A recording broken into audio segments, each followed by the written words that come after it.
Friends, welcome to my YouTube channel Roopa cooking blogs. ಇವತ್ತು big ಬಾಸಲ್ಲಿ viral ಆದಂಥ egg potato ಫ್ರೈನ ನಾನೊಂದ್ಸಲ ಟ್ರೈ ಮಾಡೋಣ ಅಂತ ಟ್ರೈ ಮಾಡಿದೆ. ಟೇಸ್ಟ್ ಮಾತ್ರ ತುಂಬ ಚೆನ್ನಾಗಿ ಬಂದಿತ್ತು. ಮಾಡೋದು ಕೂಡ ವೆರಿ ಸಿಂಪಲ್. ಬನ್ನಿ ತಡ ಮಾಡ್ದಲೆ ಹೇಗೆ ಮಾಡೋದು ಅಂತ ನೋಡೋಣ. ಹಾಗೆ ಸಬ್ಸ್ಕ್ರೈಬ್ ಮಾಡ್ಕೊಂಡಲೆ ಯಾರೆಲ್ಲ ನನ್ನ ಚಾನೆಲ್ ನೋಡ್ತಿದ್ದೀರಾ ಪ್ಲೀಸ್ ಸಬ್ಸ್ಕ್ರೈಬ್ ಮಾಡ್ಕೊಂಡು ನೋಡಿ, ಸಪೋರ್ಟ್ ಮಾಡಿ. ಬನ್ನಿ ತಡ ಮಾಡ್ದಲೆ ರೆಸಿಪಿನ ಸ್ಟಾರ್ಟ್ ಮಾಡೋಣ. ನಾನಿಲ್ಲಿ ಆಲೂಗೆಡ್ಡೆನ ಸಿಪ್ಪೆ ಎಲ್ಲ ತೆಗೆದ್ಬಿಟ್ಟು ನೀಟಾಗಿ ತೊಳೆದ್ಬಿಟ್ಟು ಒಂದು 2-3 ಸಲ ತೊಳೆದು ಈ ಥರ ಉದ್ದುದ್ದಕ್ಕೆ ಕಟ್ ಮಾಡಿಕೊಂಡಿದ್ದೀನಿ. ಒಂದು 4 ಆಲೂಗೆಡ್ಡೆನ. ಮತ್ತು ನಾನಿಲ್ಲಿ ಒಂದು 4 ಮೊಟ್ಟೆನ ತೊಗೊಂಡಿದ್ದೀನಿ. ಒಂದು ಬೌಲ್ ತೊಗೊಂಡು ಮೊಟ್ಟೆನ ಹೊಡೆದ್ಬಿಟ್ಟು ಹಾಕ್ಕೊಂಬಿಟ್ಟು ಒಂದು 4 ಮೊಟ್ಟೆನ ಹಾಕ್ಕೊತಾ ಇದ್ದೀನಿ. ಫಸ್ಟು ನಾನಿಲ್ಲಿ ಇದನ್ನೆಲ್ಲ ನೀಟಾಗಿ ಮಿಕ್ಸ್ ಮಾಡ್ಕೊಳ್ಳೋಣ ಅಂತ ಹೇಳ್ಬಿಟ್ಟು ನೋಡಿ, ಇವಾಗ ಒಂದು 4 ಮೊಟ್ಟೆ ಹಾಕ್ಕೊಂಡಿದ್ದಾಗಿದೆ. ಇವಾಗ ಒಂದು ಫೋರ್ಕ್ ತೊಗೊಂಡ್ಬಿಟ್ಟು ಇದೆಲ್ಲ ನೀಟಾಗಿ ಮಿಕ್ಸ್ ಆಗಬೇಕು, ಅಂದರೆ ಬೀಟ್ ಆಗಬೇಕು. ಆ ಥರ ನಾನಿಲ್ಲಿ ಚೆನ್ನಾಗಿ ಎಗ್ ವೈಟು ಮತ್ತು ಭಂಡಾರ ಇರುತ್ತಲ್ಲ ಅದೆಲ್ಲ ನೀಟಾಗಿ ಮಿಕ್ಸ್ ಆಗೋ ಥರ ನಾನಿಲ್ಲಿ ಚೆನ್ನಾಗಿ ಬೀಟ್ ಮಾಡ್ಕೊತಾ ಇದ್ದೀನಿ. ನೋಡಿ ತೋರಿಸ್ತಿದ್ದೀನಲ್ಲ, ಒಂದು ಫೋರ್ಕ್ ಸಹಾಯದಿಂದ ಈ ಥರ ಚೆನ್ನಾಗಿ ಬೀಟ್ ಮಾಡ್ಕೊತಾ ಇದ್ದೀನಿ. ಇವಾಗ ನೋಡಿ ಎಲ್ಲ ಮಿಕ್ಸ್ ಮಾಡ್ಕೊಂಡಿದ್ದಾಗಿತ್ತು. ಇವಾಗ ಒಂದು 1/4 ಸ್ಪೂನಷ್ಟು ಖಾರದ ಪುಡಿ, ಒಂದು 1/4 ಸ್ಪೂನಷ್ಟು ಉಪ್ಪು, ಒಂದು 1/4 ಸ್ಪೂನಷ್ಟು ಅರಿಶಿನ ಪುಡಿ, ಒಂದು ಅರ್ಧ ಸ್ಪೂನಷ್ಟು ನಾನಿಲ್ಲಿ ಗರಂ ಮಸಾಲಾನ ಹಾಕ್ಕೊಂಡು ಈ ಥರ ಚೆನ್ನಾಗಿ ಮಿಕ್ಸ್ ಮಾಡ್ಕೊತಾ ಇದ್ದೀನಿ. ಉಪ್ಪು ಖಾರ ಎಲ್ಲ ಒಂದೇ ಥರ ನೀಟಾಗಿ ಎಗ್ಗಲ್ಲಿ ಎಲ್ಲ ಮಿಕ್ಸ್ ಆಗಬೇಕು. ಆ ಥರ ನಾನಿಲ್ಲಿ ನೋಡಿ ತೋರಿಸ್ತಿದ್ನಲ್ಲ ಅದೇ ಫೋರ್ಕ್ ಸಹಾಯದಿಂದ ನೀಟಾಗಿ ಮಿಕ್ಸ್ ಮಾಡ್ಕೊತಾ ಇದ್ದೀನಿ. ನೋಡಿ ಇವಾಗ ಎಲ್ಲ ಮಿಕ್ಸ್ ಮಾಡ್ಕೊಂಡಿದ್ದಾಗಿದೆ. ಈಗ ಸ್ಟವ್ ಮೇಲೆ ಮೊದಲಿಗೆ ನಾನಿಲ್ಲಿ ಒಂದು ಫ್ರೈ ಪಾನ್ ಇಟ್ಕೊಂಡು ಒಂದು ಅರ್ಧ ಲೋಟದಷ್ಟು ನಾನಿಲ್ಲಿ ಎಣ್ಣೆನ ಹಾಕ್ಕೊತಾ ಇದ್ದೀನಿ.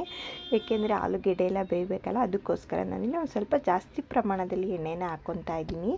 ಎಣ್ಣೆ ಚೆನ್ನಾಗಿ ಕಾದ್ಮೇಲೆ ನಾನೀಗ ಆಲೂಗೆಡ್ಡೆನ ಹಾಕ್ಕೊತಾ ಇದ್ದೀನಿ. ಸ್ಟವ್ನ ಲೋ ಫ್ಲೇಮಲ್ಲಿ ಇಟ್ಕೊಂಡು ಹಾಕ್ಕೊಳ್ಳಿ ಮೊದಲಿಗೆ ಆಲೂಗೆಡ್ಡೆನ ಹಾಕ್ಕೊಬೇಕಾದ್ರೆ. ಈಗ ನೋಡಿ ಎಲ್ಲ ಆಲೂಗೆಡ್ಡೆನ ಹಾಕ್ಕೊಂಡು ಒಂದು 5-10 ನಿಮಿಷ ಇದೆಲ್ಲ ನೀಟಾಗಿ ರೋಸ್ಟ್ ಆಗಬೇಕು ಆಲೂಗೆಡ್ಡೆನ. ಆ ಥರ ಚೆನ್ನಾಗಿ ನಾನಿಲ್ಲಿ ಬೇಯಿಸ್ಕೊತಾ ಇದ್ದೀನಿ. ಈಗ ಸ್ಟವ್ನ ಮೀಡಿಯಮ್ ಫ್ಲೇಮಲ್ಲಿ ಇಟ್ಕೊಂಡು ಬೇಯಿಸ್ಕೊತಾ ಇದ್ದೀನಿ. ಈಗ ಒಂದ್ಸಲ ನೀಟಾಗಿ ಮಿಕ್ಸ್ ಮಾಡಿಕೊಂಡು ಆಲೂಗೆಡ್ಡೆಗೆ ಉಪ್ಪು ಖಾರ ಏನು ಸೇರಿಸೋದು ಬೇಡ, ಏಕೆಂದರೆ ಎಗ್ಗಿಗೆ ನಾವೆಲ್ಲ ಮಿಕ್ಸ್ ಮಾಡಿರ್ತೀವಲ್ಲ ಅದಕ್ಕೋಸ್ಕರ ಆಲೂಗೆಡ್ಡೆಗೆ ನಾನಿಲ್ಲಿ ಉಪ್ಪು ಖಾರ ಏನು ಸೇರಿಸ್ತಿಲ್ಲ. ಸ್ವಲ್ಪ ಎಣ್ಣೆನ ಜಾಸ್ತಿ ಹಾಕ್ಕೊಂಡ್ರೆ ಆಲೂಗೆಡ್ಡೆ ಬೇಯುತ್ತೆ, ಅದಕ್ಕೋಸ್ಕರ ನಾನಿಲ್ಲಿ ಒಂದು ಸ್ವಲ್ಪ ಜಾಸ್ತಿ ಪ್ರಮಾಣದಲ್ಲಿ ಎಣ್ಣೆನ ಹಾಕ್ಕೊಂಡಿದ್ದೀನಿ ಅಷ್ಟೇ. ನೋಡಿ ಇವಾಗ ಆಲೂಗೆಡ್ಡೆ ಎಲ್ಲ ನೀಟಾಗಿ ರೋಸ್ಟ್ ಆಗಿದೆ. ನೋಡಿ ಇಷ್ಟು ರೋಸ್ಟ್ ಆದರೆ ಸಾಕು, ಜಾಸ್ತಿ ಏನು ಬೇಡ.